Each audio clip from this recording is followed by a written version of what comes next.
Welcome and thank you very much for checking out my review of Brahms, The Boy 2. One of the stupidest titles you'll ever hear, and also the latest film directed by William Brent Bell, the director of the first, The Boy, and also such horror classics as Stay Alive and The Devil Inside. Oh boy.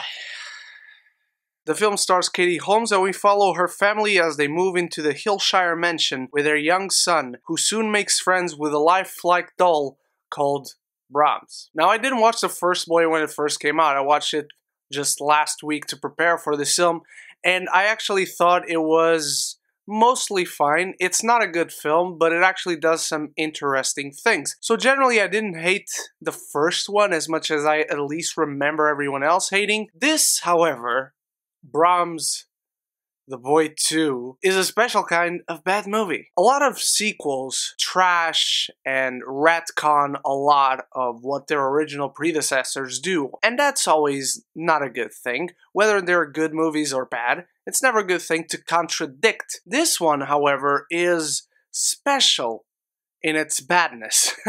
Not because of what it does, it's bad, but nothing you haven't seen before. Not because of how it does it, it's bad, but it's not like you haven't seen it before. Because of who it does it.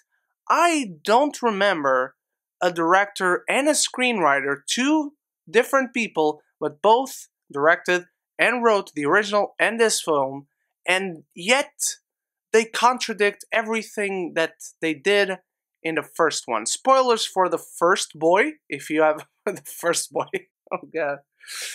Ah, that sounds stupid. Spoilers for the first The Boy from 2016, if you haven't seen it. I'm not going to spoil this movie, Brahms The Boy, but just in case you want to see that original, spoilers for that one. At the end of that film, it's discovered that Brahms The Boy...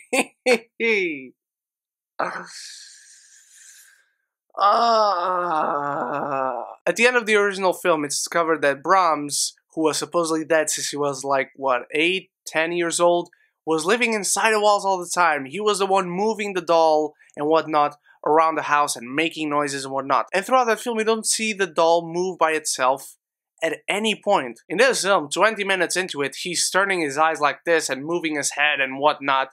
But Brahms... like, not... oh god.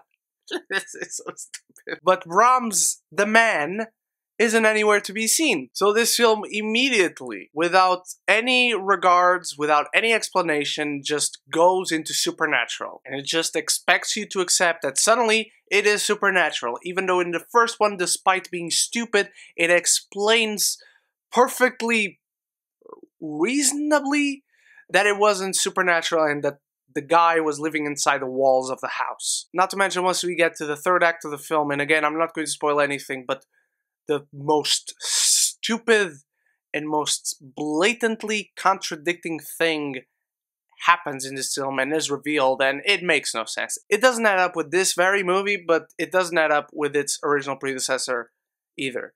The film is really boring. It's only 86 minutes long. It felt like 2 hours and 30 minutes. Being boring is one of the worst sins a movie can commit. There are lots of bad movies that are not boring. See The Grudge from this year, for instance. Hilarious movie. Brahms The Boy 2 is so boring, so uneventful. It has such wooden writing that these actors cannot do a thing. None of these actors are good. They can't be with this type of material. Scenes in this film just suddenly end, and there's a lot left to explain. And I'm not expecting things to be on the cutting room floor of Brahms The Boy 2. I don't expect that there was supposedly a 2-hour cut of this film. I believe that they generally wrote these scenes to just end like they do in this film, and I have no idea why. They move into this house because one night, while the mother and the child were alone at home, they were assaulted. And all we see of this assault is the mother getting hit with, I don't know what, in the head, and she faints by 2 burglars. And then we fade out into 5 months ahead. Then there are certain conversations throughout the film about the trauma because the mother and the child, they had to go through therapy and whatnot. And you can kind of get the child's side of all of this. The mother, however, you don't see anything. People just talk about it. At one point, they mentioned that she almost died? We didn't see any of it. She was hit in the head once, and I guess she fainted, and that's how we faded out. But again, scenes in this film just end. I really don't want to waste any more time with this film. There's a barren landscape of things to take away from this film. Imagine you do a film, and then you completely shit on your own story. You completely shit on your own work. That's the most interesting part. That's the most baffling part about this film. I'm giving Brahms, The Boy 2 a D-. Why not an F? I don't know, it's shot well. That doesn't mean anything, but I don't know. Thank you so much for watching, my beautiful geekies. You are the best. Stay tuned this coming weekend and week, because I have many more reviews to come. And let me know your thoughts on the original The Boy and on this one, if you are unfortunate enough to see it. Thank you so much once more. You are the best. Until the next video, stay beautiful, stay geeky, and don't forget to subscribe and like the video because it really helps me and the channel out. But most importantly, above everything else, forever and always, love each other and love the movies.